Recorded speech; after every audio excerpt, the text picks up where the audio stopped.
போல நீ என்ன பண்ண வேண்டும்? எல்லாவற்றிலையும் சுகமாயிருக்க வேண்டும். அதோட அர்த்தம் என்ன அப்படின்னு கேட்டீங்கன்னா, ஆத்மாவுக்குள்ள தேவன் ஆசீர்வாதத்தை கொடுத்துதான் மனிதனை படைத்தார். மனிதனை படைக்கிறவர்கள் ஆண்டவர் மனிதனை 3 விதமான கட்டங்களாக படைத்தார். ஆத்மா, ஆவி, சரீரம். நம்மளுக்கு எல்லாம் அது இருக்குது, எல்லா மனிதனுக்கும் அது இருக்குது. ஆனா எப்படி இருக்குது அப்படிங்கிற சரீரம், ஆவி, ஆத்மான்னு சொல்லி என்னாச்சு? டிஸார்டரா மாறிடுச்சு. ஆண்டவர் படைக்கிற போது ஆத்மாவுக்கு வேல்யூ இருந்துச்சு, சாரி ஆவிக்கு வேல்யூ இருந்துச்சு, ஸ்பிரிட்டுக்கு. அதுக்கு பிறகு ஸ்பிரிட் சொல்றபடிதான் ஆவியும் ஆத்மாவும் சரீரமும் கேட்டுச்சு. ஆனா பாவம் செஞ்சவங்க என்ன ஆகி போச்சு? எல்லாமே டிஸார்டர் ஆயிடுச்சு, திரும்பிடுச்சு. இப்ப சரீரம் சொல்லுகிறபடி ஆத்மா கேட்குது, ஆவி கேட்குது, மொத்தத்துல மாறிடுச்சு. ஆண்டவரா இயேசு கிறிஸ்து பூமியில எதற்காக வந்தார் அப்படின்னா, இந்த டிஸார்டர் அடுக்கிறத திரும்பவும் என்ன பண்ணணும்? ஆர்டர்ல கொண்டு வரணும். அதுக்குதான் பாவத்தை ஆண்டவர் சிலுவையில் அறையப்படுகிற பொழுது மனிதனுடைய பாவத்தை அவர் மாற்றி விட்டார் அப்படின்னு சொன்னா அதனுடைய அர்த்தம் என்ன அப்படின்னு கேட்டீங்கன்னா, சும்மா பாவத்தை மாற்றல, சும்மா ஏதோ என்ன சொல்ற ஒரு பெரிய பாவம் ஆதாம் ஏவாள் செஞ்ச பாவத்தில் ஒரு விடுதலை கொடுக்கணும் அப்படின்னு என்னோட அர்த்தம் என்ன அப்படின்னு கேட்டீங்கன்னா, நம்முடைய எல்லா இடங்களிலும் எல்லா ஏரியாவிலையும், இப்ப குழந்தை பருவத்துல, வாலிப பருவத்துல, அப்புறம் திருமணம் ஆனக்கூடிய சூழ்நிலையில, குடும்பம், பிள்ளைகள், எல்லா லெவலிலையும் நாம் என்னவா இருக்க வேண்டும்? சாபம் இல்லாதவர்களாக, அப்படின்னா ஆசீர்வாதம் உடையவர்களாக இருக்க வேண்டும் என்பதற்காக ஆண்டவர் இந்த காரியத்தை செஞ்சிருக்கிறார். இப்போ குடும்ப வாழ்க்கையிலையும் இந்த சாபத்தினுடைய விளைவை எடுத்து போடக்கூடியதாக ஆண்டவர் சிலுவையா இருக்கார். அதை நினைக்கணும். சும்மா ஒரு தனிப்பட்ட மனிதனுடைய ரட்சிப்புக்காக மட்டுமில்லை, அந்த மனிதனுடைய வாழ்நாள் முழுவதும் இருக்கக்கூடிய அவருடைய குறைகளை, சாபங்களை எடுத்து போடும்படியாக தான் ஆண்டவர் சொல்லியிருக்காரு, சிலுவையில அறையப்பட்டிருக்கிறார். சோ நம்ம போன வாரம் படிச்சோம். அப்படி மனிதன் எப்படி என்ன சொல்றது, அந்த பலவீனனாக இம்பர்சனாலிட்டியா மாறிட்டான்னா, தாயுடைய கருவில அவன் சரியா அந்த என்ன சொல்ற சந்தோஷம், சமாதானம் கிடைக்காம வளருகிற குழந்தை எப்படி பார்த்தோம், நம்ம என்ன பார்த்தோம், அதை பார்த்தோம். அப்படிப்பட்ட குழந்தை என்ன ஆகுது? முதிர்ச்சி அடையாத ஆளுமை உள்ளம், அப்படின்னா அன்பர்சனாலிட்டி. நம்ம எல்லாருமே அப்படிதான், பூமியில பிறக்கக்கூடிய எல்லா மனிதர்களும் அன்பர்சனாலிட்டி தான் இருக்கிறோம். சரியான ஒரு பர்சனாலிட்டி நமக்கு யாருக்குமே கிடையாது. ஏன்னா எங்கேயோ ஒரு இடத்துல தாயின் கருவில உருவாக்கும் பொழுதே ஏதாவது முறையில பிசாசு என்ன பண்ணினா, அந்த முழுமையான வடிவம், தேவன் எப்படி ஒரு மனிதனை முழு வடிவத்தோட படைத்தான், ஆதாமே ஆண்டவர் படைக்கிறப்போ அந்த முழு வடிவமோட கம்ப்ளீட் பர்சனாலிட்டி உடைய ஒரு மனிதனாக ஆதாம் இருந்தான். பாவம் செய்யறோட பர்சனாலிட்டி முழுசா போயிடுச்சு. அதுக்கு பிறகு இந்த பூமியில பர்சனாலிட்டி உள்ள ஒரு மனிதனாக பிறந்திருக்கிறார் அப்படின்னு சொன்னா அது வேற யாருமே கிடையாது, ஆண்டவர் இயேசு கிறிஸ்து ஒருத்தர் மட்டும். மற்றபடி இந்த பூமியில இருக்க எல்லா மனிதனுக்குள்ளேயும் அந்த கம்ப்ளீட் பர்சனாலிட்டி இல்லை. ஏதாவது ஒரு வழியில அவன் குறை உள்ளவனாக இருக்கிறான். அது ரொம்ப முக்கியமான ஒரு காரியம். அது காரணம் என்ன அப்படின்னு கேட்டீங்கன்னா, பிசாசு என்ன பண்றான், அந்த கருவில உருவாகிற போதே என்ன பண்ணுறான் அப்படின்னு சொல்லிட்டா அந்த பர்சனாலிட்டியை உடைத்து போடுகிறான். இந்த சத்தியத்தை நம்ம என்ன சொல்றது, பெற்றோர்கள் புரிந்து கொள்ள வேண்டும், குடும்பத்தில் இருக்கிறவர்கள் புரிந்து கொள்ள வேண்டும். எஸ்பெஷலி தேவனுடைய பிள்ளைகள் இதை புரிந்து கொண்டு அதன்படி ஒரு புது குடும்பம் உருவாகிற பொழுது அந்த குடும்பத்துக்கு நம்ம சப்போர்ட் இல்லாம அதை பண்ண முடியாது. ஒரு வீட்டில் ஒரு பொண்ணு ஒரு பையன் திருமணம் பண்ணி வர்றான் அப்படின்னா அவங்க குடும்பம் ஒரு புது குடும்ப ஸ்தாபிதமாகும். அந்த குடும்பத்தினுடைய தலைமுறைகள், பிள்ளைகள் முழு பர்சனாலிட்டியோட வளரணும் அப்படின்னு சொன்னா, சும்மா ஒரு கணவனோ மனைவியோ மட்டும் சரி ஓகே நான் எல்லாம் புரிஞ்சுக்கிட்டேன், நான் இந்த மாதிரி வாழ போறேன் அப்படின்னு சொன்னா நடக்காது. அந்த குடும்பத்தில் இருக்கிறவர்கள் எல்லாருமே என்ன பண்ணணும், சப்போர்ட் பண்ணணும். ஏன் சப்போர்ட் பண்ணணும் அப்படின்னு கேட்டீங்கன்னா, அந்த குடும்பத்தை உருவாக்குனது தேவன். அது தேவனுக்கு என்ன இருக்குது, அந்த உருவாக்கப்பட்ட குடும்பத்திலிருந்து ஆண்டவருக்கு பெரிய இது இருக்குது, பிளான்ஸ் இருக்குது, ஆண்டவருக்கு பெரிய சித்தம் இருக்குது. ஒரு குடும்பத்தை உருவாக்கும் போது ஆண்டவருக்கு இந்த குடும்பத்தின் மூலமாக அந்த பிறக்கக்கூடிய பிள்ளைகள் எப்படிப்பட்டவர்களாக இருக்க வேண்டும், என்னுடைய சித்தப்படி நடக்கிற பிள்ளைகளாக இருக்க வேண்டும் அப்படின்னு ஆண்டவருக்கு ஒரு சித்தம் இருக்கு. அது இல்லாம பண்றதுதான் பிசாசுடைய பெரிய காரியம். ஆனால் அது இன்னொரு விஷயம் நம்ம அதை புரிஞ்சுக்கிற வேண்டிய காரியம் அப்படின்னு கேட்டீங்கன்னா, தேவனுடைய சத்திய வேதம் நமக்கு கற்றுத்தர ஒரு பெரிய ஒரு சத்தியம், ஒரு ஆவிக்குரிய ஒரு ரகசியம் இருக்குது. அது என்ன அப்படின்னு கேட்டீங்கன்னா, பிரசங்கியின் 4வது அதிகாரம் 9வது வசனம் படிங்க.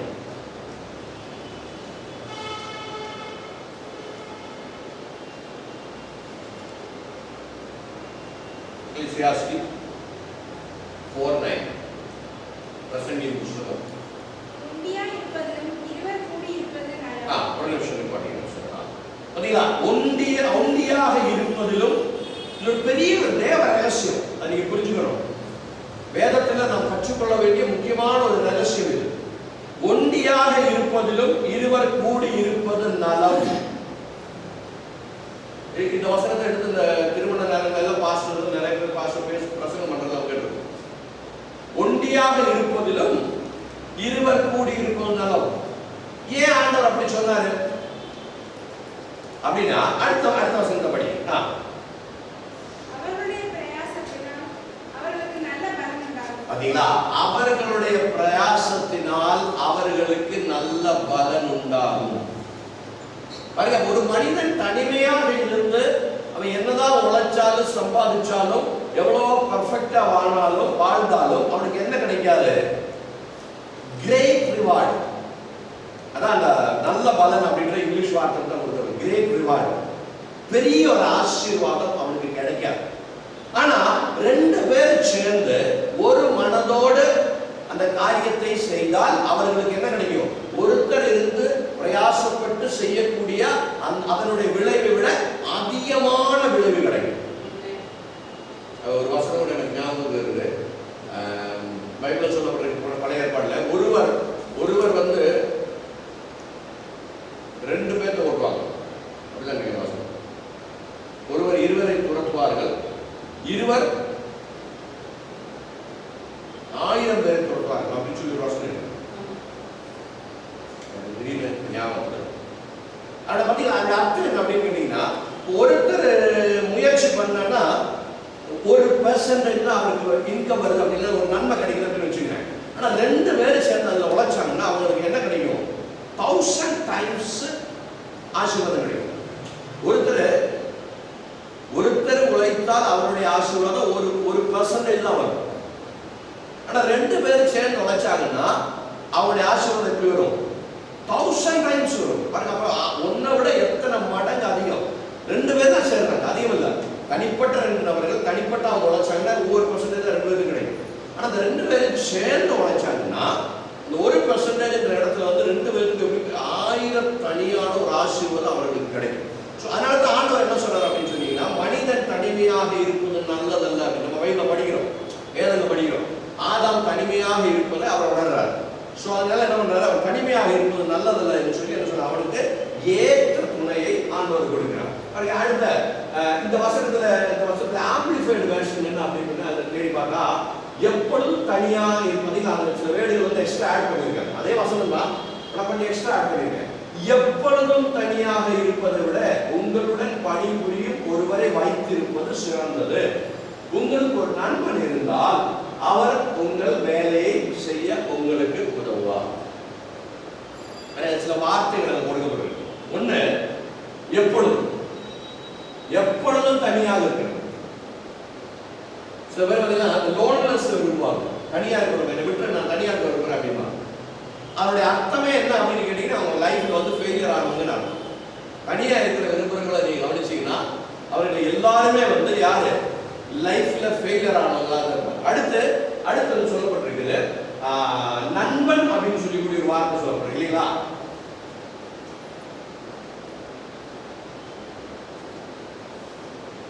நண்பன்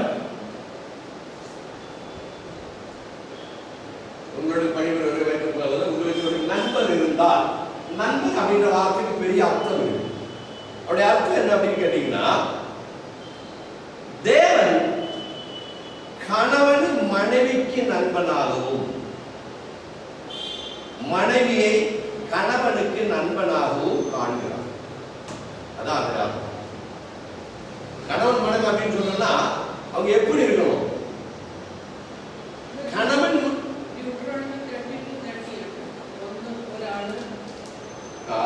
வசனம் கிடைச்சா ஓகே, தேங்க்யூ. அதை கொஞ்சம் எடுத்து படிக்க. உபாகமம் 32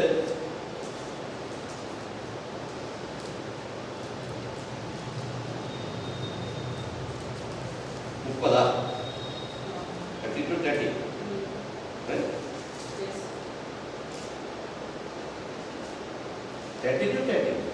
Deuteronomy 30 to 30. Deuteronomy 30 to 30 में तो होगा।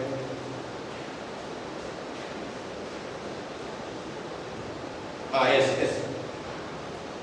பாத்தீங்களா, நான் சொன்னது கொஞ்சம் தப்பு. அங்க ஏதோ பின்னாடி சொல்லுவாரு, ஒருவன் 1000 பேரை துரத்துவான்.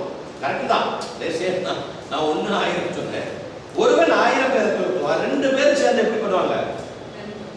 அதை விட 10 மடங்கு அதிகம். ஒருத்தன் 1000 பேரை துரத்த முடியும். அங்க எழுதப்பட்டு பாத்தீங்களா, படிச்சீங்களா? இருந்தால் ஒருவன் 1000 பேரை துரத்தி 2 பேர் 10000 பேரை ஓட வைப்பது எப்படி அப்படின்னு சொல்லிக்கிறாங்க. துரத்துவார்கள் அப்படின்னு இன்னொரு இடத்துல சொல்ல. அப்ப 2 பேர் சேர்ந்தா எவ்வளவு பலம் இருக்குன்னு புரிஞ்சுக்கணும். ஒற்றுமைக்குள்ள என்ன அவ்வளவு பலம் இருக்குது. அதனாலதான் தேவன் என்ன பண்றாங்க, 2 இண்டிபெண்டன்டா இருக்கக்கூடியவர்களை என்ன பண்றாங்க, சேர்த்து வைக்கிறார். ஒன்றாக இணைந்து வாழ வேண்டும் என்று தேவன் ஆசைப்பட்டார்களை அதான் குடும்பத்தை ஸ்தாபனம் பண்றாங்க. இப்ப தனியா வாழலாம்னா தனியா வாழ்ந்திருக்கலாம். ஆனா அதனால அவர்களுக்கு பலன் கிடைக்காது, அவர்கள் உழைப்பினால் பலன் கிடைக்காது, ஆசீர்வாதம் கிடைக்காது. எப்ப ஆசீர்வாதம் கிடைக்கும் அப்படின்னு கேட்டீங்கன்னா, அவர்கள் ஒன்று கூடி வருகிற போது. ஒன்று கூடி வர்றோம் அப்படின்னா என்ன அர்த்தம் அப்படின்னு கேட்டீங்கன்னா, அவர்களுடைய மனதுக்குள்ள ஆவியில அவங்க எப்படி இருக்கணும், ஒரே கோல் உள்ளவங்களா இருக்கணும், ஒரே எய்ம் உள்ளவங்களா இருக்கணும். இப்போ உங்களுடைய வீடு இல்லை, என்னுடைய வீடு, என்னுடைய வீடுன்னா என்னுடைய அதனுடைய அர்த்தம் என்ன, என்னுடைய மனைவியுடைய வீடு. சில வீட்டுல வந்து கணவன் மனைவி வாழ்வாங்க. எப்படி வாழ்வாங்க, கணவன் அவர் வாட்டுக்கு வாழ்வாங்க, மனைவி அவங்க வாட்டுக்கு வாழ்வாங்க. 2 பேரும் ஒரே வீட்டுல தான் அங்கே இருக்கிறாங்க. ஆனா 2 பேருடைய சிந்தனைகளும் என்ன இருக்கும், டிஃபரெண்டா இருக்கும். அப்படிப்பட்ட குடும்பம் என்ன, அது குடும்பமா மாறாது, அது வளராது, அது கட்டப்படாது. ஒரே சிந்தனையா இருக்கும். செலவு வருதா, 2 பேருடைய செலவு தான். இல்ல ஏதோ ஒரு இன்கம் வருதா, 2 பேருடைய இன்கம் வருது. அவங்க 2 பேரும் சேர்ந்து புரிந்து ஒரு மனதோடு பிளான் போட்டு அந்த குடும்பத்தை என்ன பண்ண வேண்டும், கட்டி எழுப்பது ஆண்டவர் எதிர்பார்க்கிறார். ஆண்டவர் அதனால தான் என்ன, நண்பனாக கணவனை மனைவிக்கு நண்பனாகவும் மனைவியை கணவனுக்கு நண்பனாகவும் ஆண்டவர் பார்க்கிறார். ஃப்ரெண்ட்ஸ் மாதிரி இருக்கணும். ஹஸ்பண்ட் வைஃப் இல்லாம என்ன சொல்றது, சண்டைக்காரங்க மாதிரி இருக்கக்கூடாது. நிறைய வீடுகளை பார்த்தீங்கன்னா கணவன் மனைவி சண்டைக்காரங்க மாதிரி இருப்பாங்க. பக்கத்து வீட்டுக்காரன் சண்டை போட்டு எப்படி இருக்கிறோம் அதே மாதிரி ஒரே வீட்டுக்குள்ள கணவன் மனைவி அப்படி இருக்கவே கூடாது. நண்பர்களாக இருக்க வேண்டும். ஓகே, நண்பர்கள் அப்படின்னு அவனுடைய அர்த்தம் என்ன அப்படின்னு கேட்டீங்கன்னா, இவர் என்னுடைய பெஸ்ட் ஃப்ரெண்டுன்னு சொல்லுவோம் இல்லைங்களா. இங்கிலீஷ்ல அப்படி ஒரு இருக்கு, என்னுடைய பெஸ்ட் ஃப்ரெண்டு, இவர என்னோட பெஸ்ட் ஃப்ரெண்டு. பெஸ்ட் ஃப்ரெண்ட் அப்படின்னு அவருடைய தமிழ் அர்த்தம் என்ன அப்படின்னு கேட்டீங்கன்னா, உயர் நண்பன். பெஸ்ட் ஃப்ரெண்டுன்னா என்ன அர்த்தம், உயர் நண்பன். உயர் நண்பன்னா என்ன,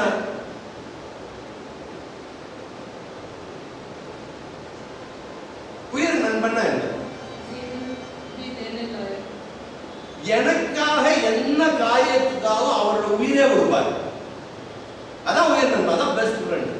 எனக்கு ஒரு காரியம் ஆகணும்னா அவனோட உயிரை கொடுத்தா தான் அந்த காரியம் ஆகணும்னா எனக்காக அவன் அவனோட உயிரை கொடுப்பான். அதுதான் பெஸ்ட் ஃப்ரெண்ட் அப்படின்னா அதனுடைய அர்த்தம். ஓகே, அதனால ஆண்டவராகிய இயேசு கிறிஸ்து தன்னுடைய சீடர்களை பார்த்து என்ன சொன்னார் தெரியுங்களா? யோவான் 15:12 வரைக்கும் படிச்சு பார்த்தீங்கன்னா உங்களுக்கு தெரியும். நான் உங்கள் அன்பாய் இருப்பது போல நீங்கள் ஒருவரில் ஒருவர் அன்பாய் இருக்க வேண்டும் என்பதே என்னுடைய என்ன கற்பனையாக இருக்கிறது. ஆண்டவர் சொல்றாரு, என்னுடைய கற்பனை, அது ஒரு கற்பனை. ஒருவருக்கு ஒருவர் அன்பாக இருக்க வேண்டும் என்பது என்ன தெரியுங்களா, ஆண்டவருடைய கற்பனை, டிகிரி. ராஜாவுடைய கற்பனை எப்படியோ, ராஜாவுடைய கற்பனை என்ன அர்த்தம், கற்பனை என்ன அர்த்தம், சாசன் இந்தியில சொல்லுவாங்க. கற்பனை அப்படின்னா என்ன அர்த்தம், கற்பனைக்கு பின்னால பெரிய ஒரு அர்த்தம் இருக்குது. கற்பனைன்னு சொன்னா அது அத்தாரிட்டி மூலமாக, அதிகாரம் இருப்பவர்கள் மூலமாக கொடுக்கப்படக்கூடிய ஒரு சட்டம். அதை முதல்ல புரிஞ்சுக்கணும்.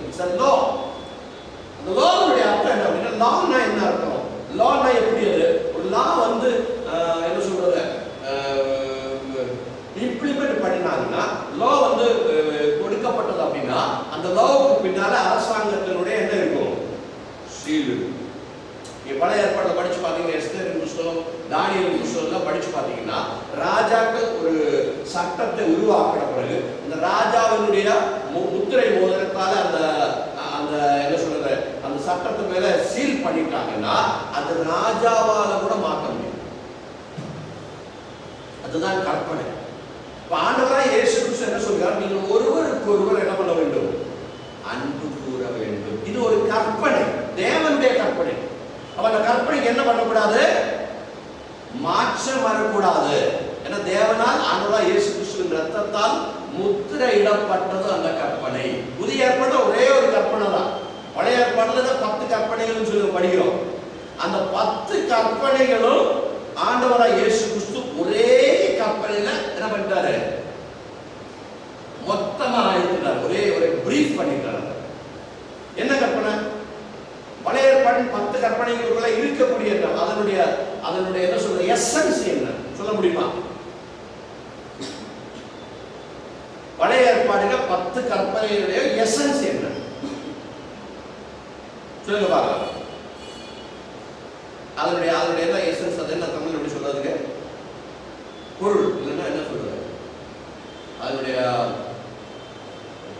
தமிழ் அந்த வார்த்தை எசன்ஸ் புரிஞ்சுக்கிட்டீங்களா?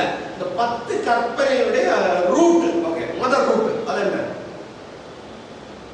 முதல் கற்பனை என்ன?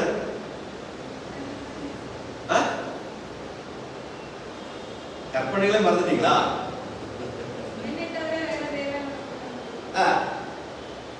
அதான் அந்த கற்பனை, அந்த முழு விரிவாக சொல்லுங்க. உன் முழு மனதோடு, முழு ஆவியோடு, முழு பலத்தோடு, முழு ஆத்மாவோடு நீ உன்னுடைய தேவனாகிய கர்த்தரை நேசிக்க வேண்டும். வர்ஷிப்னா என்ன? loving Jesus God, அதான் வர்ஷிப். ஆண்டவரை நேசிக்கிறது தான் ஆராதனை. புரியுதுங்களா? அடுத்து உன்னை போல உன்னுடைய நெய்பர்ஸ் நீ என்ன பண்ணணும், நேசிக்கணும். அதுங்களா வந்துச்சு. அப்புறம் மீதம் இருக்கக்கூடிய 8 கற்பனைகளை இங்க எடுத்து பாருங்க. கொலை செய்யக்கூடாது. ஏன் கொலை செய்யக்கூடாது? நீ உன்னை போல உன் நண்பனை உன்னோட ஃப்ரெண்டை நேசித்த நீ என்ன பண்ண மாட்டேன், அவனுடைய பொருளை எதையும் நீ திருடக்கூடாது. ஏன் திருடக்கூடாது? நீ உன்னை போல உன்னுடைய நண்பனுடைய பக்கத்து வீட்டுக்காரங்க நேசித்தால் நீ என்ன செய்ய மாட்டேன், அவனுடைய பொருளை திருட மாட்டேன். அந்த கற்பனையில் எப்படி மற்ற எல்லாமே நேசம், அன்பு அப்படின்றது அதனுடைய அடிப்படையில் தான் அந்த கற்பனை முழுவதும் எழுதப்படும். ஆனால் அந்த கற்பனைகளை எல்லாம் மொத்தத்தில் எடுத்து ஆண்டவராய் இயேசு கிறிஸ்து ஒரு கற்பனையாக வெளிப்படையாக சொல்லிட்டாங்க. நீ என்ன பண்ண வேண்டும், ஒருவருக்கொருவர் நேசிக்க வேண்டும். இந்த நேசம் எங்க ஆரம்பிக்கணும்? ஃப்ரெண்ட்ஸ்கிட்டயா, வேலை பார்க்குற இடத்துலயா? உங்களுடைய உண்மையான நண்பன் யாரு?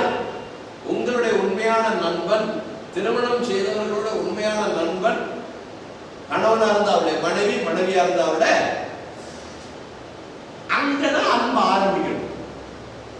கணவன் மனைவிக்குள்ள அந்த தெய்வீக அன்பு இருந்தா தான் குழந்தை அதை பார்த்து கற்றுக்கொள்வாங்க. முதல் விஷயம். அப்படி நாம் நம்மை நேசிக்கிறவர்கள் மற்றவர்களையும் நேசிப்போம், டவுட்டே கிடையாது. எந்த இடத்துல அந்த அன்பு இல்லாம போகுது அங்கதான் பிரச்சனை வருது.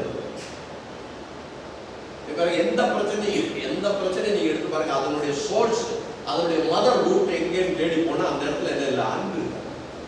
அன்பு இல்லாமல் இருக்கிறபடினால தான் என்ன ஆகுது.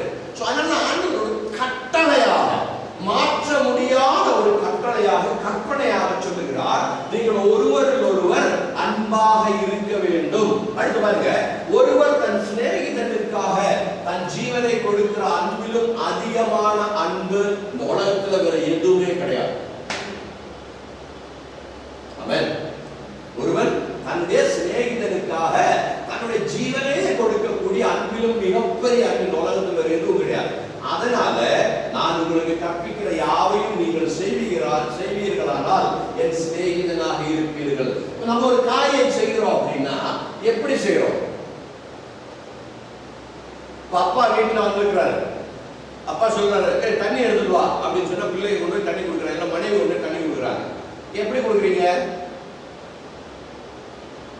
அப்பா அடிச்சு விடுவாருப்பா, சத்தம் போடுவார் அப்படின்றனால கொண்டு போய் கொடுக்குறீங்க. நிறைய பேர் அப்படிதான் செய்யறாங்க. அப்பா வைவாரு, சண்டை போடுவாரு, தண்ணி கட்டு கொடுக்கல, சத்தம் போட போறாரு அப்படின்ற. அப்படி இல்லை.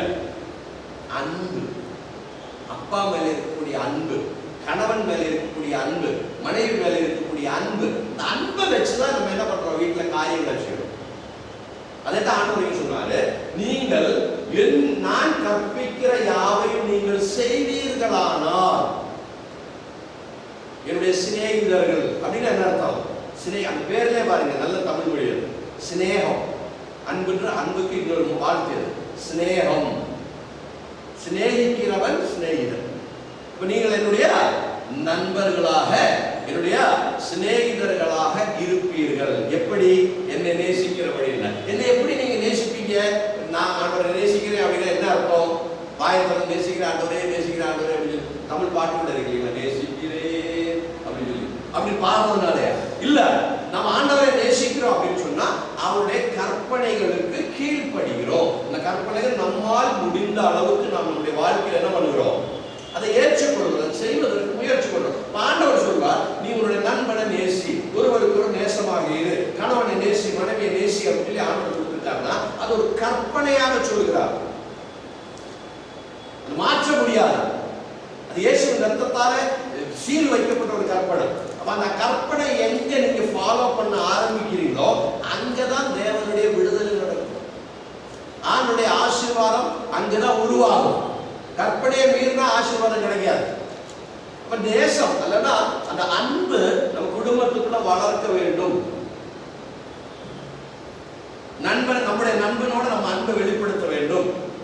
நம்ம நண்பன் யாரு? என்னுடைய நண்பன் என்னுடைய மனைவி, உங்களுடைய நண்பன் உங்களுடைய கணவன். அந்த அன்பை எப்படிப்பட்ட அன்பா இருக்க வேண்டும்?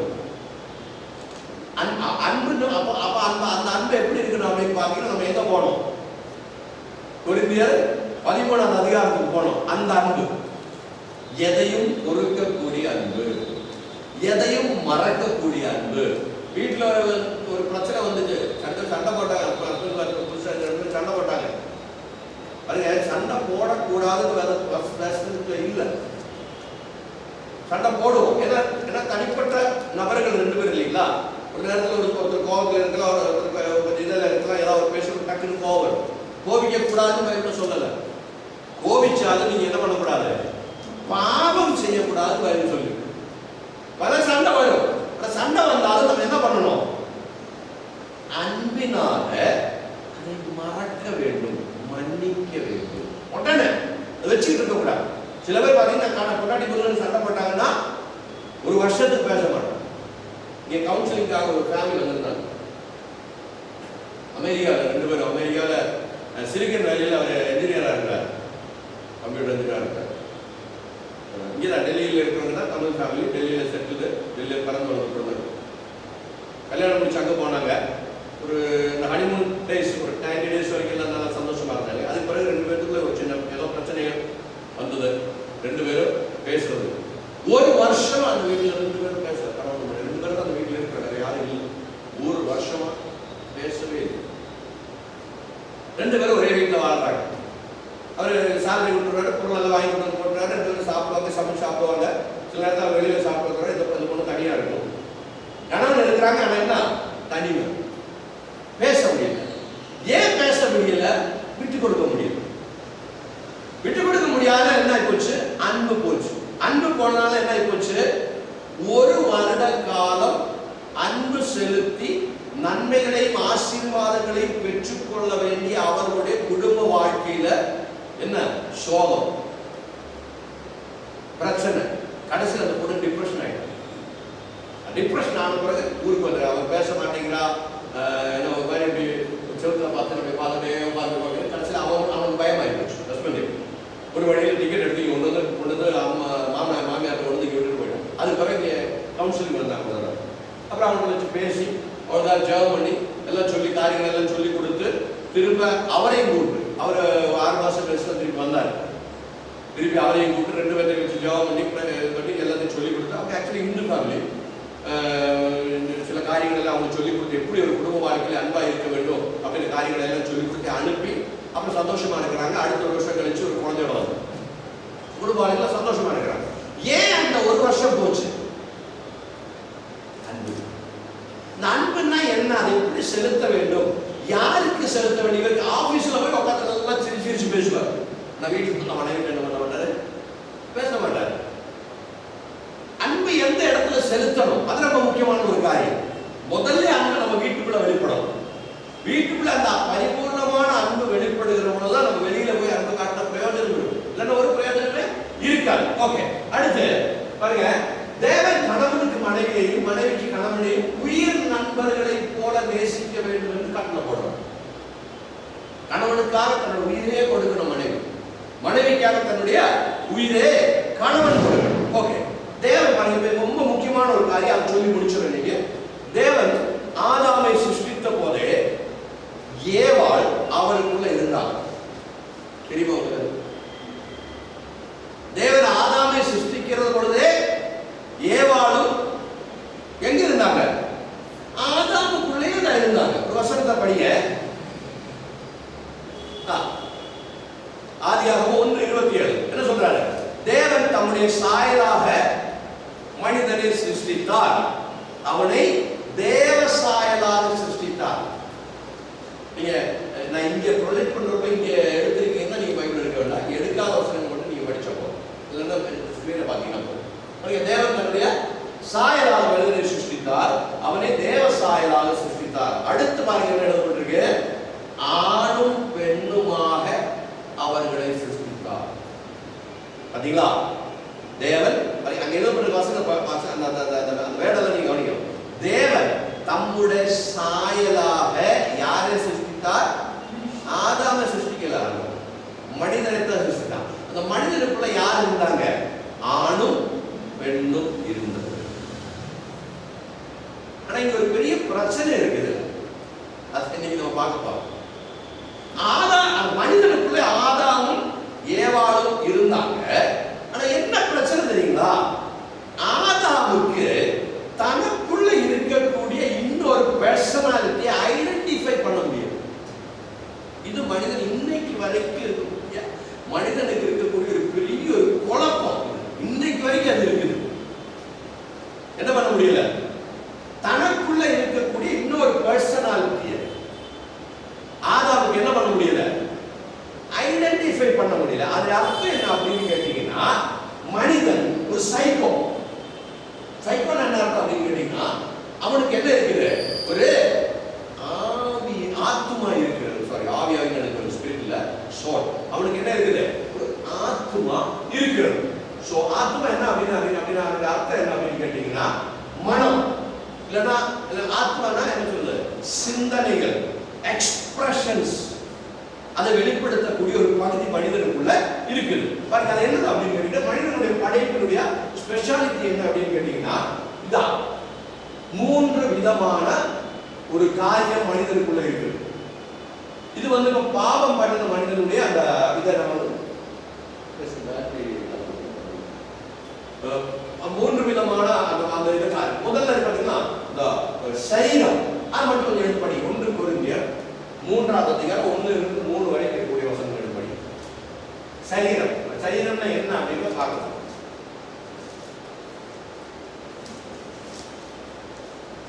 1 கொரிந்தியர் 3:1-3 வரை. மேலும் சகோதரரே, நான் உங்களை ஆவிக்குரியவர்கள் எண்ணி உங்களுடனே பேசக்கூடாமல் மாம்சத்துக்குரியவர்கள் என்றும் கிறிஸ்துவுக்கு குழந்தைகள் என்றும் எண்ணி பேச வேண்டியதாயிற்று. பாத்தீங்களா?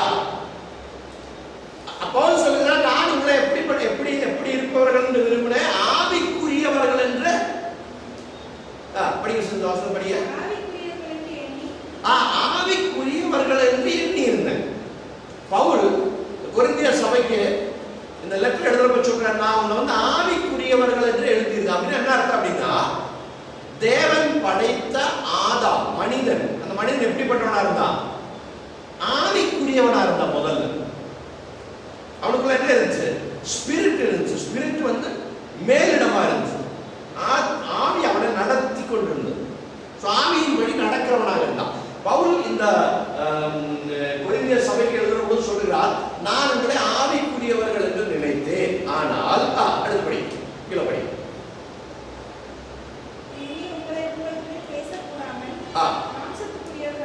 ஆனா இப்ப நீங்க எப்படி இருக்கீங்க? மாம்சத்துக்குரியவர்களா இருக்கிறீங்க. மாம்சத்துக்குரியவர்கள் என்ன பிரச்சனை அப்படின்னு கேட்டீங்கன்னா, போன வாரம் நான் சர்ச்சில் சொன்னேன்னு நினைக்கிறேன், ஆராதனையில் பேசுறது சொன்னேன். ஒரு ஸ்பெஷாலிட்டி இருக்குது. மாமிசத்துக்குரியவர்களா இருந்தால் நம்ம என்ன அப்படின்னா சைல்டு அப்படின்னு அர்த்தம். மாமிசத்துக்குரியவர்கள் அப்படின்னா என்னது? உணர முடியாதவர்கள், புரிந்து கொள்ள முடியாத ஒரு பருவத்தில், அந்த பருவத்துக்கு தான் மாமிசம் சொல்றது, சைல்டிஷ், சின்ன பிள்ளைங்க. ஆனா ஆவிக்குரியவர்கள் என்னது? எல்லா காரியங்களையும் புரிந்து கொள்ளக்கூடிய அறிவுள்ளவர்கள், ஞானம் உள்ளவர்கள். பவுல் என்ன சொல்றாரு? நீங்க நான் நினைக்கிறேன், நீங்க அறிவுள்ளவர்களாக மெச்சூரா இருக்கிறீங்க அப்படின்னு நினைச்சா நீங்க என்ன இருக்கிறீங்க? குழந்தைகளாக இருக்கிறீங்க. சரீர பிரகாரமா சிந்திக்க கூடியவர்களாக இருக்கிறீங்க. பவுல் என்ன சொல்ற? ஆவிக்குரியவர்களா சிந்திக்கிறவர்களாக இருப்பீங்கன்னு நினைச்சேன், ஆனா நீங்க சரீர பிரகாரமா சிந்திக்கிறவங்க. சரீர பிரகாரமா இருக்கக்கூடிய சிந்தனை அப்படின்னு என்ன அப்படின்னு கேட்டு, சரீரத்துக்கு 5 வேலை தாங்க. நம்ம இந்த சரீரத்தோட வேலை என்ன தெரியுமா? 5 வேலை தான். வேற ஒரு வேலை சரீரத்துக்கு கிடையாது. என்ன வேலை? ஒன்று சைட், சரீரத்தின் மூலமா தான் நம்ம காண்றோம், கண். இரண்டாவது ஸ்மெல், சரீரத்தின் மூலமா நம்ம என்ன பண்றோம்? உணர்கிறோம், ஸ்மெல்ஸ் உணர்கிறோம். அடுத்து கேட்கிறோம், ஹியர். அடுத்து டச், ஒரு பொருளை தொட்டாச்சு, இது இரும்பு, இது பிளாஸ்டிக், இது பிளாஸ்டிக் அப்படின்னு உணரக்கூடிய தன்மை இந்த சரீரத்துக்கு இருக்கு. அடுத்து என்ன அப்படின்னா டேஸ்ட், ஒரு காரியத்தை சாப்பிட்டு இனிப்பா கசப்பா சாப்பிட்டு, இந்த 5 வேலை மட்டும் தான் சரீரத்தோட வேலை. ஆனா மித்த காரியங்கள் எல்லாமே எங்க கிரியை செய்யுது அப்படின்னு கேட்டீங்கன்னா, அடுத்த வசனத்தை படிங்க. அதே 1 கொரிந்தியர் 2ஆம் அதிகாரம் 14ஆம் வசனம் படிங்க.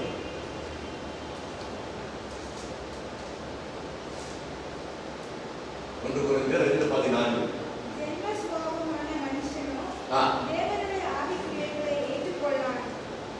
பாத்தீங்கன்னா, ஜென்ம சுபாவம் உள்ள ஒரு மனுஷன், அதுக்கு நேச்சுரல் மேன். இந்த ஜென்ம சுபாவம் என்ன அப்படின்னு கேட்டீங்கன்னா, ஆதாமில் இருந்து தான் எல்லா வம்சங்களும் பிறந்திருக்கு இல்லைங்களா? இந்த ஆதாமில் இருக்கக்கூடிய அதே சுபாவங்களை அப்படியே கடைபிடித்து கொண்டு வருகிற மனிதன் அப்படின்னு அர்த்தம். அந்த மனிதனுக்கு என்ன ஸ்பெஷாலிட்டி அப்படின்னு கேட்டீங்கன்னா, என்ன பண்ண மாட்டான்? ஆவிக்குரிய காரியங்களை பற்றி சிந்திக்கவே மாட்டான்.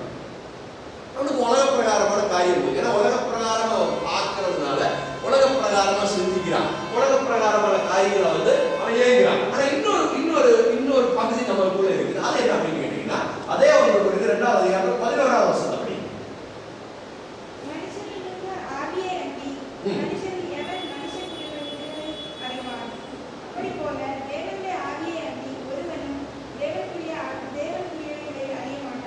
நம்மளுக்குள்ள இருக்கக்கூடிய ஆவிக்கு நம்முடைய பர்சனாலிட்டி என்ன நல்லா தெரியும். என்னுடைய பர்சனாலிட்டியை சரியா உணரணும்னா 2 பேருக்கு தான் உணர முடியும். ஒண்ணு பரிசுத்த ஆவியானவருக்கு சரியா தெரியும். அதுக்கு அடுத்து நான் என்னுடைய திருமணம் 20 வருஷமா என்னுடைய மனைவிக்கு என்னுடைய கேரக்டருடைய 90% தெரியும், 100% தெரியாது. நான் எப்படிப்பட்ட நல்லவனா கெட்டவனா 90% அவங்களுக்கு தெரியும், ஆனா 10% அவங்களுக்கு தெரியாது. ஏன்னு தெரியுமா? எனக்குள்ள இருக்கக்கூடிய ஆவிக்கு மட்டும்தான் என்னோட சரியான பர்சனாலிட்டி என்னன்னு தெரியும். ஓகே, அடுத்து பாருங்க, 3 விதமான நம்முடைய சரீரத்துடைய அமைப்பு. இந்த அமைப்புல வெளியடக்கமான அமைப்பு. இந்த சரீரத்துடைய 5 வேலை தான். இந்த வேலை 5 வேலை தான் சரீரம் பார்க்கும். வேற எந்த வேலையும் சரீரத்துக்கு தெரியாது, இந்த பாடிக்கு, பிசிக்கல் பாடிக்கு. ஆனா நமக்குள்ள இருக்கக்கூடிய மைண்ட், சிந்தனை, இருதயம், பைபிள்ல நிறைய வார்த்தைகள் சொல்லப்பட்டிருக்கு. ஒண்ணு உங்களுடைய சிந்தனை, உங்களுடைய ஆத்மா, உங்களுடைய என்ன சொல்றது இருதயம், அப்படின்னா நிறைய இடத்துல பைபிள்ல சொல்லப்பட்டிருக்கக்கூடிய ஒரு பகுதி தான் மனிதனுடைய மைண்ட், இல்லைன்னா சோல். இந்த சோலினுடைய அதனுடைய வேலை என்ன அப்படின்னு கேட்டீங்கன்னா இமேஜினேஷன். சிந்திக்கிறது எல்லாமே யாரு? நம்முடைய மைண்ட். தேவையில்லாம சிந்திக்கும், பயம் கொண்டு வரக்கூடிய காரியங்கள்லாம் சிந்திக்கும், தேவையில்லாத எல்லா காரியமும். ஒரு நாளைக்கு மனிதன் சும்மா இருந்தா கூட மனிதன் ஏதாவது சிந்தித்து கொண்டே இருப்பான். அதுதான் மனிதனோட பேசுறான் அப்படின்னா நம்முடைய மைண்ட் நம்மள்ட்ட பேசும். அது அப்படி எழுத முடியாது. அடுத்து வந்து கான்சியன்ஸ், நம்முடைய மனசாட்சி, அது இதுக்குள்ளதான் இருக்கு. எங்க இருக்குது? சோலுக்குள்ளதான் இருக்கு. அடுத்து நம்முடைய நினைவுகள், சிந்தனைகள், நினைவுகள் முழுவதும் எங்க இருக்கு? அந்த மைண்டுக்குள்ளதான் இருக்கு. அடுத்து ரீசன்ஸ், நம்முடைய காரணங்கள், ஏதாவது காரணங்களை சொல்லி நடுவுக்கு போடுறதுக்கு முயற்சி பண்றது. நான் என்னால முடியாதுப்பா, நான் அவ்வளவு தகுதி இல்லை, இதெல்லாம் சொல்ல வைக்கிறது யாரு? நம்முடைய மைண்டு. அதே மாதிரி அஃபெக்ஷன்ஸ், ஒருத்தர் மேல இருக்கக்கூடிய கோபம், தாபம், நம்முடைய எல்லா சுபாவங்களும் வெளிப்படுத்தக்கூடிய ஒரு இடம் தான் நம்முடைய மைண்ட், இல்லைன்னா நம்முடைய ஆத்மான்னு சொல்றோம். அடுத்து உள்ள இருக்கக்கூடிய பகுதி அதுதான் நம்முடைய ஸ்பிரிட். ஸ்பிரிட்னா என்ன அப்படின்னு கேட்டீங்கன்னா, அந்த ஸ்பிரிட்டுக்குள்ளதான் நம்மளுக்கு விசுவாசம் உண்டாகும். அந்த ஸ்பிரிட்டுக்குள்ளதான் நமக்கு என்ன உண்டாகும்? ஹோப் உண்டாகும், நம்பிக்கை உண்டாகும். இந்த ஸ்பிரிட் மூலமா தான் நம்ம ஆண்டவரை என்ன பண்றோம்? துதிக்கிறோம். ஸ்பிரிட் மூலமா தான் நம்ம ஜெபிக்கிறோம். ஸ்பிரிட் மூலமா தான் நம்ம என்ன பண்றோம்? வொர்ஷிப் பண்றோம். இந்த மூன்று விதமான கட்டத்தை வைத்து தான் தேவன் ஒரு மனிதனை படைத்திருக்கிறார். அடுத்து பாருங்க, இந்த சரீரத்துக்குள்ள இருக்கிற இன்னொரு ஸ்பெஷாலிட்டி என்ன அப்படின்னா கொஞ்சம் விரிவாக சொல்லியிருக்கிறாங்க. சரீரம், பாடி இல்லைன்னா flush, how we experience the world around us, see, smell, touch, taste, talk and hear. இந்த 5 காரியத்துக்கு மட்டும்தான் இந்த சரீரம், இந்த பாடி உண்டாகும். ஆனா அடுத்து பாத்தீங்கன்னா ஹார்ட், அது எங்க வருது அப்படின்னு கேட்டீங்கன்னா சோலுக்குள்ள வரக்கூடிய ஒரு காரியம். இன்டெலெக்சுவல் எமோஷன்ஸ், நம்முடைய சிந்தனைகள், இந்த புத்தி, ஞானம், எது செய்யலாம் செய்யக்கூடாது அப்படின்ற எல்லா காரியமே வரக்கூடிய பகுதி தான் இந்த நடுவில் இருக்கிற இந்த பச்சை கலர்ல கொடுக்கக்கூடிய இடம். அது சோல், இல்லைன்னா ஆத்மான்னு சொல்லி பார்த்தோம். அதுக்குள்ள பாத்தீங்கன்னா அதுதான் நம்ம மைண்ட், ஹார்ட், இருதயம். அந்த வார்த்தைகள் சொல்லப்பட்டு பைபிள் சொல்லப்படக்கூடிய இடம் தான். அதுல வந்து நம்முடைய சிந்தனைகள், நம்முடைய இன்டென்ஷன்ஸ், மோட்டிவ்ஸ், நம்முடைய இன்கார்பரேட்டிவ்ஸ், அது எல்லாமே வந்து, அதாவது நம்முடைய சிந்தனை, நம்மளுடைய என்ன சொல்றது, ஒரு மனிதனுடைய இமோஷன்ஸ், அவனுடைய செயல்பாடுகள், அவனுடைய சிந்தனைகள் எல்லாமே இருக்கக்கூடிய பகுதி தான் அந்த மைண்ட். ரெண்டுமே ஒன்று, சோல் மைண்ட் அப்படிங்கிற நீங்க ஸ்பிளிட் பண்ணி கன்ஃபியூஸ் ஆக வேண்டியது சேம். பைபிள் வந்து டிஃபரெண்ட் இடங்கள்ல சொல்லி. அடுத்து பாத்தீங்கன்னா அடுத்து நம்முடைய ஸ்பிரிட், உள்ள இருக்கக்கூடிய பகுதி, நம்முடைய ஆவி. அது என்ன அப்படின்னு கேட்டீங்கன்னா conscious, true wisdom, communication with God. ஆண்டவரோட ஆத்மாவுக்கு தான் எப்பொழுதுமே வந்து ஸ்பிரிட்டுக்கு தான் எப்பொழுதுமே வந்து ஆண்டவரோட சேரணும். ஐயோ நான் இன்னைக்கு ஜெபம் பண்ணலே அப்படின்னு ஒரு ஃபீலிங் நம்மளுக்கு வருது அப்படின்னா அது எங்கே இருந்து வருது? நம்முடைய உள்ள இருக்கக்கூடிய இந்த ஸ்பிரிட்ல இருந்து வருது. ஒரு ஃபீலிங் வருது இல்லைங்களா? அது எங்க இருந்து வருது அப்படின்னு கேட்டீங்கன்னா நம்முடைய உள்ளத்துல இருந்து அது வருகிறது. ஓகே, அடுத்து நமக்குள்ள இருப்பதை நாம் உணராதவர்களாக போவதற்கும் நாம் உண்டியாக இருக்கிறேன்.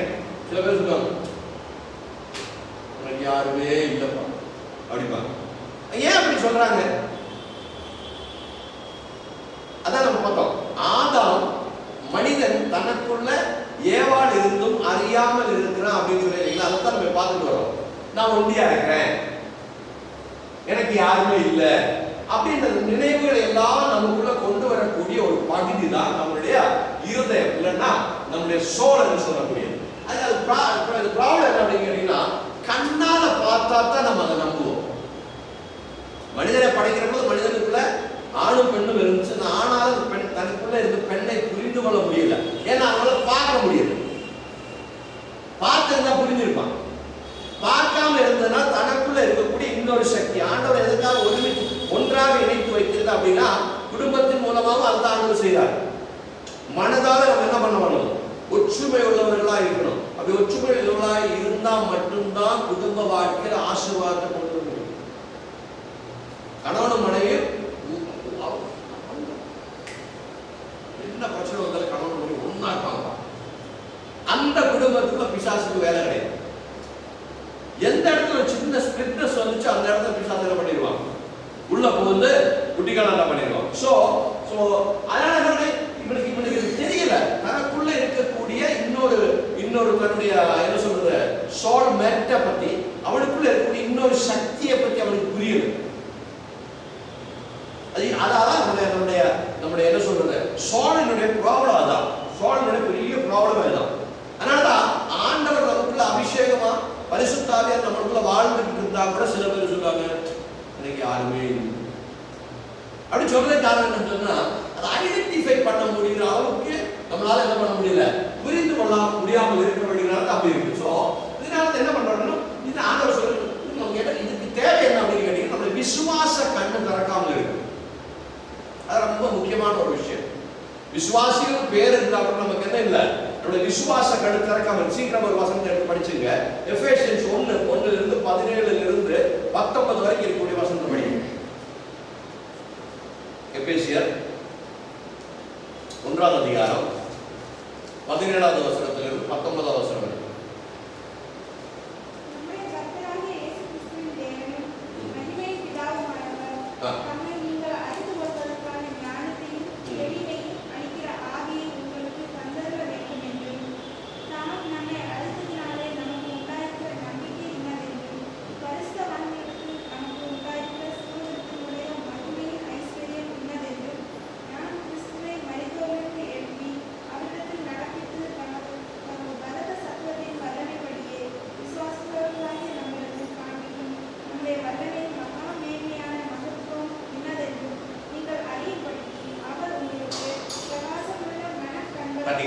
அந்த வசனத்தை அங்கேயும் புரிஞ்சுங்க. அவர் உங்களுக்கு பிரகாசமுள்ள மனக்கண்ணு, இருதயத்தின் கண்களை தர வேண்டும், திறக்க வேண்டும் என்று நான் ஜெபிக்கிறேன் என்று சொல்லி போக முடியும். அப்ப இந்த இருதயத்தின் கதவு, நம்முடைய மைண்டினுடைய கதவு திறந்து இருந்தா தான் நம்ம என்ன பண்ண முடியும், இந்த காரியங்களை பார்க்க முடியும். அதான் தேவனுடைய பிள்ளைன்னு சொல்லி மைண்டுக்கு அந்த கண்ணு திறந்தவர்களா இருக்கணும். அதனாலதான் பவுல் சொல்றாரு, நீங்க என்ன வரீங்க, நீங்க ஆவிக்குரியவர்களுக்கு அந்த கண்ணு திறந்துருக்கும். நீங்க ஆவிக்குரியவர்களா இருக்குன்னு நினைக்கிறீங்க, ஆனா நீங்க என்ன பண்றீங்க, மாம்சத்துக்குரியவர்களா இருக்கீங்க, நீங்க குழந்தைகளா இருக்கிறீங்க. பாத்தீங்களா, குழந்தைகளா இருந்தா சின்ன பிள்ளைகள் பாத்தீங்கன்னா சரியா வந்து இருக்காது, அந்த அந்த சொல்ற அந்த விஷன் சரியா கிடைக்காது. வளர வளர வளர வளர அவங்க மெச்சூர் ஆக ஆக ஆக அவங்களோட விஷன் கிளியர் ஆகும்.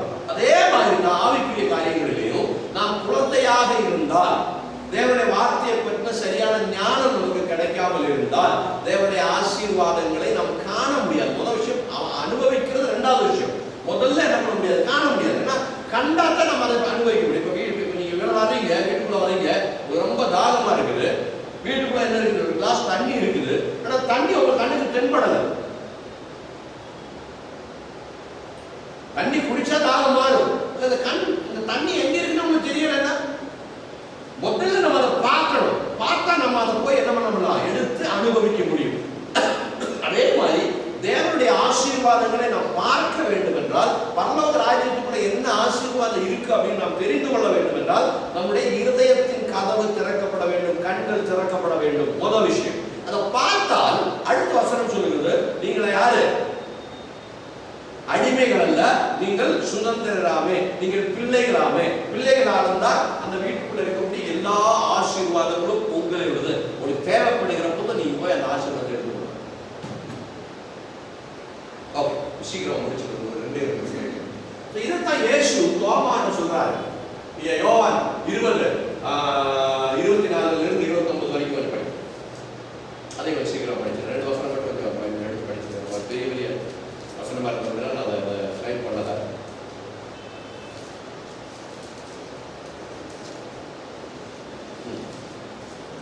யோவான் சுவிசேஷம் 20 அதிகாரம் 20 24 29 வரை. இயேசு வந்திருந்தபோது 12 ஒருவனாகிய தீமு என்னப்பட்ட தோமா என்பவன் அவர்களுடனே இருக்கவில்லை. மற்ற சீஷர்கள் கர்த்தரை கண்டோம் என்று அவரிடமே சொன்னார்கள்.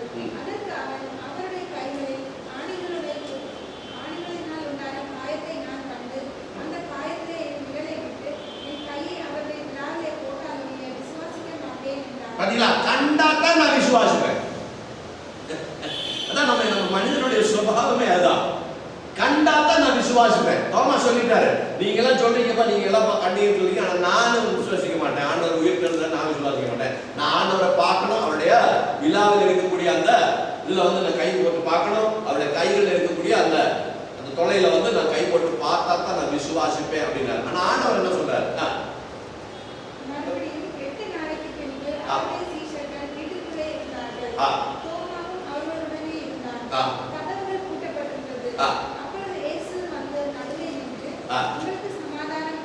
என்றார். பின்பு அவர் தோமாவை நோக்கி, ஆ. நீ உன் விரலை இங்கே நீட்டி, ஆ. என் கைகளைப் பார். ஆ. உன் கையை நீட்டி என் விலாவிலே அப்படி அவருடைய விசுவாசத்தை அதிகரிக்கும்படி ஆண்டவர் சொல்ல, நீ என்ன சொன்னியோ நீ அந்த மாதிரியே செஞ்சு பாரு.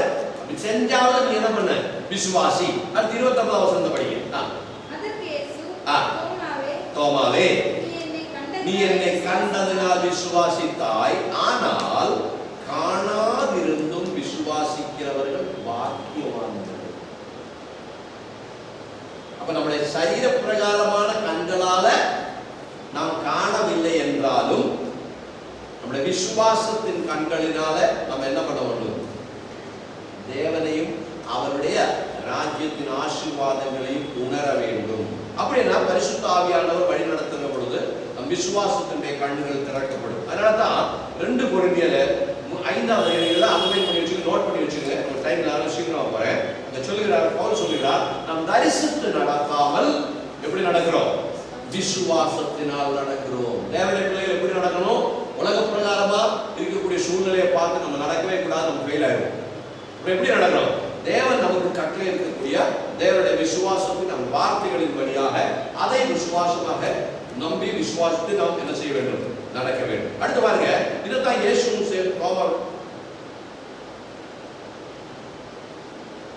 இந்த விசுவாசம் தேவனின் அற்புதங்களை நமக்குள் உருவாக்க காரணமாகும். எப்படி? பார்க்காமலே நாம் விசுவாசிக்கிறோம். சரீர பிரகாரமான கண்களால நாம் என்ன பண்றோம்?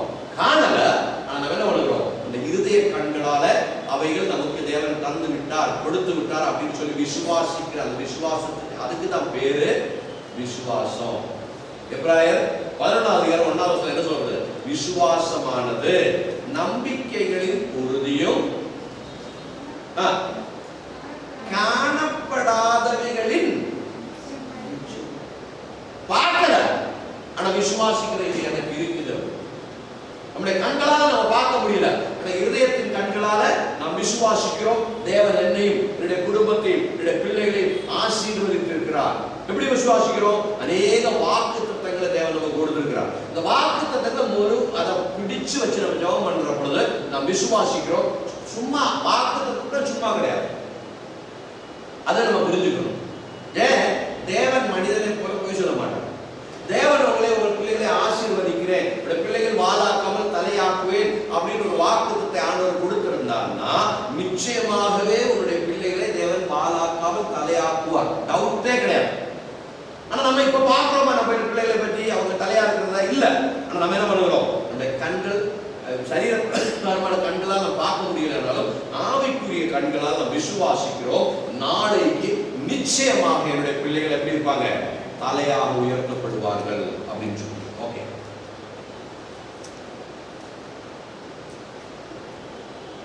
அடுத்து அதே 11வது அதிகாரம் 6வது வசனத்தில் சொல்லப்படுது, விசுவாசம் இல்லாமல் தேவனுக்கு பிரியமா இருப்பது கூடாத காரியம்.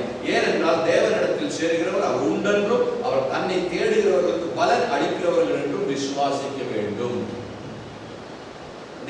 இந்த ஒரு நாம் தேவனுடைய பிள்ளைகளாக நமக்கு இருக்கக்கூடிய ஒரு ஸ்பெஷாலிட்டி என்ன அப்படின்னு கேட்டு, நம்மளோட சைக்கிக் பாடி சொன்ன இல்லைங்களா, அந்த சரீர பிரகாரம் காண்கிறதும் இந்த மனதுல சிந்தனையில வரக்கூடிய ஐயோ எனக்கு யாருமே இல்லையா, இந்த ரெண்டுமே முழுமையாக மாற்றப்பட்ட பிறகு ஆவிக்குரிய சரீரம், ஆவிக்குரிய ஒரு பாடி இருக்கு நமக்கு.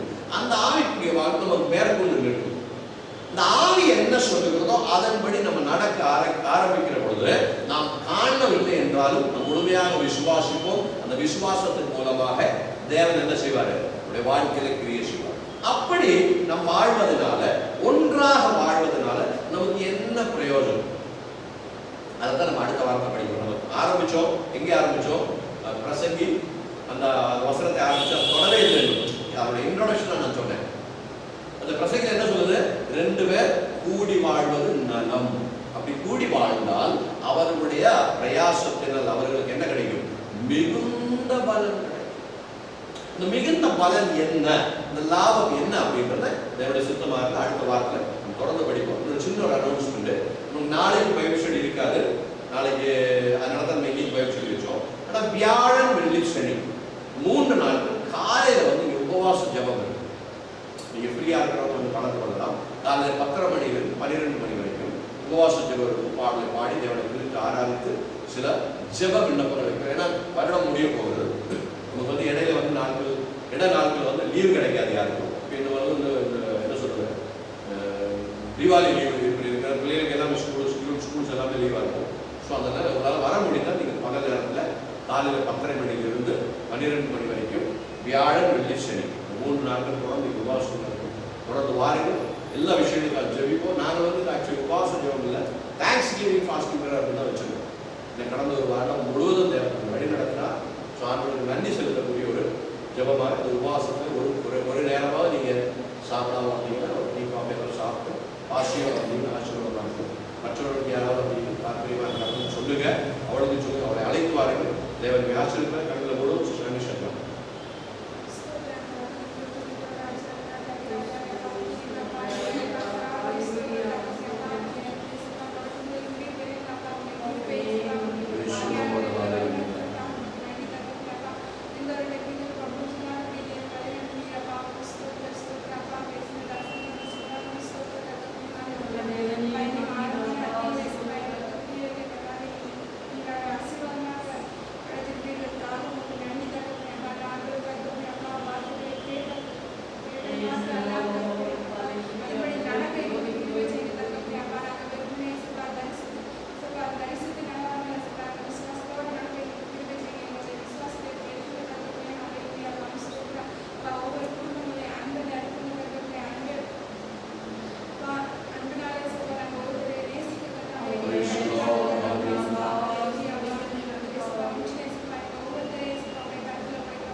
ஆமென் ஆமென். ஆத்மாவே கர்த்தரை ஸ்தோத்திரி, என் முழுவதுமே பரிசுத்தமாவே ஸ்தோத்திரி. ஆத்மாவே கர்த்தரை ஸ்தோத்திரி. கர்த்தருக்கு சகலமும் பேசலோட ஆசீர்வாதமாக ஜெபியுங்கள். அந்த உபவாசத்துக்கு